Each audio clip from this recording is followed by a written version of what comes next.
Investment को लेकर लोगों के मन में तरह तरह के सवाल हैं। खासकर व्यापारी वर्ग में म्यूचुअल फंड और एसआईपी को लेकर कई सवाल हैं। आज हमारे साथ इन्हीं सवालों का जवाब देने के लिए मौजूद हैं मोहित जैन, जिन्हें आप ऑनलाइन फाइनेंशियल फंडे के नाम से भी जानते हैं। और आज हमारे इस खास शो में mutual fund expert Mohit Jain का स्वागत। Thank you Pulkit ji, thank you. तो आपको बता दें कि मोहित जैन जो हैं वो एक सॉफ्टवेयर इंजीनियर हैं जो अपनी जॉब छोड़कर इस क्षेत्र में आए हैं और उन्होंने बीड़ा उठाया लोगों को जागरूक करने का।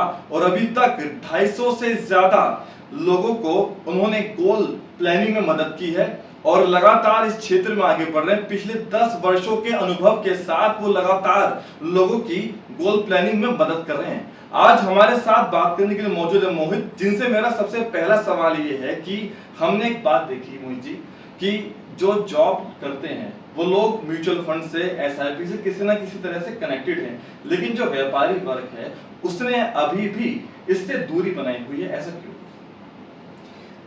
पुलकित जी, बहुत अच्छा सवाल पूछा है। मुझे लगता है कि नौकरी वाले के पास कोई और साधन नहीं दिखता पैसा ज्यादा बढ़ाने का या कमाने का। दैट इज वाई उसने तो म्यूचुअल फंड को पूरी तरह अपना लिया है। बट व्यापारी वर्ग के पास बहुत सारी अपॉर्चुनिटीज होती हैं। वो बहुत जल्दी अपना पैसा रोटेट कर लेता है, अपना सामान खरीद कर और बेच कर।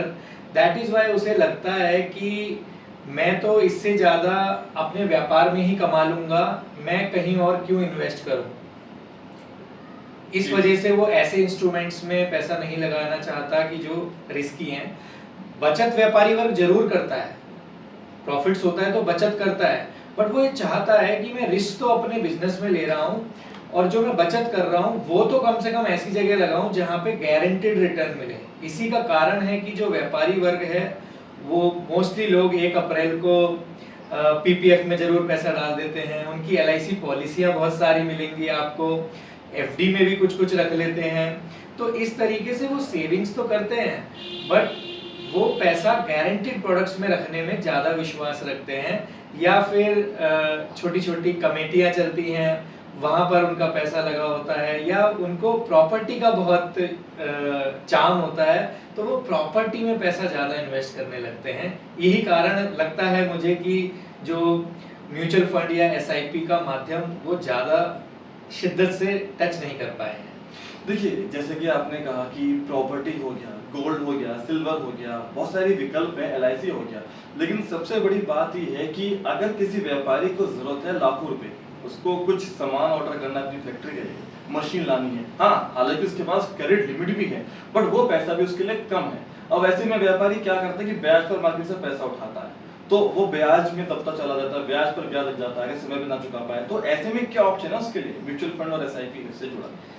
देखिए, व्यापारी प्रॉपर्टी इसलिए बहुत जल्दी खरीदता है कि प्रॉपर्टी में उसको लगता है कि मेरा पैसा ब्लॉक नहीं होगा।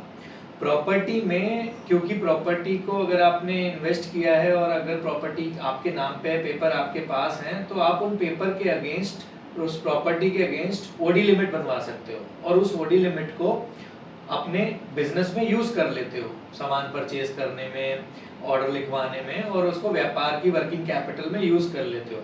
म्यूचुअल फंड भी आपको ये चीज प्रोवाइड करता है, क्योंकि उसकी जानकारी नहीं है इसलिए लोगों को लगता है कि अगर म्यूचुअल फंड में इन्वेस्ट किए, और वो भी जो एडवाइजर्स हैं वो कहते हैं 5 साल 10 साल के लिए इन्वेस्ट करने पड़ेंगे, तो व्यापारी वर्ग को वो ठीक नहीं लगता कि हमें 5-10 साल के लिए पैसा छोड़ना पड़ेगा। तो म्यूचुअल फंड भी आपको ओडी लिमिट की फैसिलिटी प्रोवाइड करता है। आप अपने म्यूचुअल फंड को के अगेंस्ट 50% तक ओडी लिमिट, ओवरड्राफ्ट लिमिट बनवा सकते हो, और जब भी आपको पैसे की जरूरत हो तो आप उस ओडी लिमिट में से जितना पैसा निकालोगे उतने पे ही केवल ब्याज देना होगा, और जैसे ही आप पैसा दे दोगे आपको ब्याज नहीं देना होगा। तो आपका पैसा आपसे दूर नहीं हुआ, आप जरूरत पड़े तो म्यूचुअल फंड वाले पैसे में से भी कुछ ना कुछ यूज कर सकते हो। इसको अगर थोड़ा सा आम भाषा में हम समझाएं व्यापारियों को, आप मतलब कि अगर कल पैसे की जरूरत है, आज का म्यूचुअल फंड है, कितने एक एक्स अमाउंट लेकर हम चलें, थोड़ा सा समझाएं हमारे। देखिए, फॉर एग्जांपल आपने 10-20 हजार रुपए की एसआईपी करी और पर मंथ एसआईपी करी, और वो एसआईपी करते करते 5 या 10 सालों की एसआईपी आपको 24-25 लाख रुपए इकट्ठे करा गए, 10,000 रुपए पर मंथ देने से 10 सालों में आप 12 लाख रुपए देते हो, तो अमूमन 12% के रेट से वो 12 लाख रुपए 24 लाख रुपए हो जाते हैं। तो आपका 24 लाख रुपए का फंड बन गया, आप इसमें से कभी भी 12 लाख रुपए निकाल सकते हो। या फॉर एग्जांपल आपके पास 50 लाख रुपए हैं और आपने 50 लाख रुपए म्यूचुअल फंड में डाल दिए, तो 50 लाख रुपए म्यूचुअल फंड में डालने से आप कभी भी 25 लाख रुपए की ओडी बनवा कर उस पैसे को यूज कर सकते हो। और जो बाजार में वो जो पैसे लगे हैं वो पैसे 10 से 12% के रेट से आपके बढ़ते रहेंगे, प्रोवाइडेड अगर आप उसमें मिनिमम 5 साल का पीरियड उसको दें, वेट करें, तो वो 10 से 12% का रिटर्न जरूर दिखाता है। हाँ, ये बात अलग है कि ये प्रोडक्ट जो है थोड़ी सी उतार चढ़ाव भी दिखाता है, तो कहीं ना कहीं आपको वो चीज़ पता होनी चाहिए और वो चीज़ आपको बियर भी करनी। आप व्यापारी हो तो आप उतार चढ़ाव से अच्छा, आपसे अच्छा कौन जान सकता है। व्यापारी के तो हर महीने एक जैसे नहीं होते, दिवाली पे बहुत ज़्यादा सेल हो जाती है और ये जो मई जून के समय होता है इसमें बिल्कुल खाली बैठना पड़ता है कभी कभी। तो इस तरीके के फेजेस बिजनेसमैन के लाइफ में आते ही हैं। तो ये जो शेयर्स में निवेश है या म्यूचुअल फंड में निवेश है, ये भी तो पैसा बिजनेस में ही निवेश हो रहा है। बिल्कुल, बिजनेस को आगे बढ़ाने के लिए इस्तेमाल कर सकते हैं, जैसे कि अभी आपने बताया उसमें भी लिमिट बन सकती है। अच्छा, मिनिमम कितने से इन्वेस्टमेंट होना चाहिए और कितने समय के लिए कर सकते हैं? देखिए, मिनिमम तो म्यूचुअल फंड बहुत ही कम समय के लिए भी आते हैं कि आप 1000 रुपये महीना से भी शुरुआत कर सकते हैं, एंड तो कोई लिमिट नहीं है। आप 1000 रुपये महीना से भी इन्वेस्ट कर सकते हैं म्यूचुअल फंड में, और आप 1 साल से लेके 15-20 सालों तक के लिए भी इन्वेस्ट कर सकते हैं। और एक जो भ्रम मैं सबका तोड़ना चाहूँगा यहाँ पर, लोगों को लगता है कि म्यूचुअल फंड केवल रिस्की शेयर बाजार में ही पैसा लगाता है और कहीं लगाता नहीं है। आप म्यूचुअल फंड से 10-20 एफडियां भी खरीद सकते हो, आप म्यूचुअल फंड से गोल्ड सिल्वर में भी पैसा लगा सकते हो, और आप म्यूचुअल फंड से रियल एस्टेट में भी पैसा लगा सकते हो। तो ऐसा नहीं है कि म्यूचुअल फंड केवल और केवल शेयर्स में ही पैसा लगाता है, ये हर चीज में पैसा लगा सकता है, और हर चीज के मिक्सचर का एक फंड लेना हो तो वो भी पॉसिबल है म्यूचुअल फंड में। देखिए, कोई अगर पहली बार आ रहा है इस क्षेत्र में, किन किन बातों का ध्यान रखिए? हालांकि आप बैठे हैं, आप एडवाइस के लिए बैठे हैं, लेकिन फिर भी किन किन बातों का ध्यान रखें वो बताएं। देखिए, सबसे पहला ध्यान तो आपको म्यूचुअल फंड में रखने के लिए ये जरूरी है कि आपकी जरूरत क्या है। जैसे मैं एक एग्जांपल के तौर पर बताता हूं कि अगर आपकी जरूरत 1 साल की है तो आपको पैसा रखना चाहिए शॉर्ट टर्म डेट फंड्स में, लिक्विड फंड्स में, जहां पे आपको 6 से 7% ब्याज मिल जाता है। तो 1 साल का पैसा आपका वही होना चाहिए। भगवान भी आकर कहे ना ये वाला शेयर अच्छा है तो ये पैसे इसमें लगा दो, ये बढ़ जाएगा जरूर, तो नहीं मानना चाहिए, क्योंकि वो पैसा 1 साल में आपको यूज आना है। तो 1 साल में क्या हो सकता है, क्या नहीं हो सकता, नोबडी नोस। तो इसलिए 1 साल का पैसा लिक्विड और डेट फंड में होना चाहिए। 3 साल वाला पैसा जो आपको 3 साल बाद यूज आना है पैसा, वो पैसा आपको म्यूचुअल फंड के बैलेंस फंड में रखना चाहिए, जहां पे 50-60% शेयर्स में पैसा लगता है, 30% 40% पैसा आपका बॉन्ड्स में और एफडीज में लगता है। तो इस तरीके से वो मिक्सचर वाला फंड हो जाता है आपके पास। तो उस पैसे को आप 3 साल वाले पैसे को आप बैलेंस फंड में रखिए। जो गोल्स आपके 5 साल से ऊपर हैं, बच्चों की शादी है, बच्चों की पढ़ाई है, आपकी खुद का रिटायरमेंट है, वो वाले पैसा जो है या उसकी जो गुल्लक है, वो वाली गुल्लक को आप रख सकते हैं इक्विटी ओरिएंटेड म्यूचुअल फंड्स में, जो शेयर्स में पैसा लगता है। तो ये बात आपको समझनी की है, अगर आप शेयर्स में पैसा लगा रहे हो तो आपका माइंड ये कहना चाहिए, या आपकी जो जरूरत है वो 5 साल से ऊपर की है जिस पैसे की, वही पैसा आपको शेयर्स वाले पोर्टफोलियो में लगाना चाहिए। अगर आप उससे पहले की जरूरत में लगा रहे हैं तो कहीं ना कहीं आपको एक्सपेक्टेशन से विपरीत रिटर्न मिल सकते हैं। बट अगर आप 5 साल देते हैं म्यूचुअल फंड को तो आपको 10% रिटर्न तो मिलता ही मिलता है। अगर इसको कंपेयर करें, जैसे आपने 5 साल के लिए मिनिमम कह रहे 10% के आसपास रिटर्न मिलता है, ऐसा आपने बताया, तो इन्वेस्टमेंट की बात करें, LIC हो गई, पॉलिसीज हो गई लोगों की, प्रॉपर्टी हो गया, गोल्ड सिल्वर हो गया, और म्यूचुअल फंड हो गया, SIP हो गया, इनमें से आपके हिसाब से बेस्ट कौन सा है इन्वेस्टमेंट के लिए? ये लगभग एक मतलब एक बताएं कि हाँ इसमें ऐसा लगभग मिलता है, अगर कंपेयर थोड़ा सा करें यहाँ पर हम लोग। देखिए पुलकित जी, सवाल आपका बहुत अच्छा है और हर इन्वेस्टर यही पूछता भी है कि बेस्ट क्या है, बेस्ट क्या है। देखिए, बेस्ट कुछ नहीं होता है और कोई चीज बेकार भी नहीं है। ना LIC बेकार है, ना FD बेकार है, ना गोल्ड सिल्वर बेकार है, ना प्रॉपर्टी बेकार है, ना ही म्यूचुअल फंड बेकार है। सब चीजों का अपना अपना रोल है, अपनी अपनी समझ है। जैसे हमारे वॉरेन बफेट जी कहते हैं कि don't put all eggs in one basket. तो आपकी भी बहुत सारी बास्केट्स हैं, आप डिफरेंट डिफरेंट जगह उन बास्केट्स में पैसा रखिए, जिससे कि कभी कोई अनफॉर्चुनेट सिचुएशन हो जाए एक जगह पे, चाहे वो आपका व्यापार हो, चाहे आपकी वो लैंड हो, चाहे आपकी वो कमेटी हो, तो कहीं एक जगह प्रॉब्लम हो जाए तो ऐसा ना हो कि सारी चीज़ों में ही प्रॉब्लम आ जाए। आपके अपने पर्सनल वित्तीय लक्ष्य हैं जहाँ पे आपको पैसा खर्च करना है। 15 साल बाद बच्चे की एजुकेशन आनी है, 10 साल बाद एजुकेशन आनी है, 20 साल बाद उसकी शादी आनी है, 30 साल बाद आपकी भी रिटायरमेंट आएगी।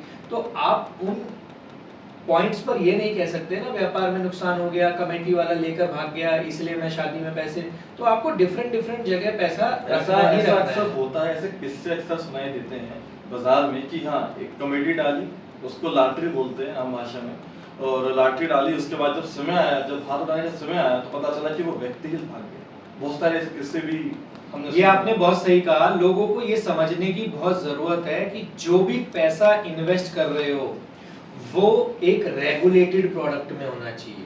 बिल्कुल। किसी आम आदमी पे विश्वास करके केवल पैसा दे दिया, ऐसा नहीं करना चाहिए, क्योंकि आदमी ऊपर गया तो पैसा भी ऊपर ही चला जाता है, फिर पैसा वापस नहीं आता है। तो इसलिए रिस्क हर जगह है, बट जो प्रोडक्ट रेगुलेटेड होते हैं, सेबी एक संस्था है, आरबीआई है, आईआरडीए है, तो जो प्रोडक्ट रेगुलेटरी फ्रेमवर्क में आते हैं, आपके नाम पर होते हैं, अकाउंट से पैसा जाता है, तो ऐसे प्रोडक्टों में निवेश करने से आपको कम से कम पैसे लेके भागने वाला रिस्क तो बिल्कुल नहीं होता।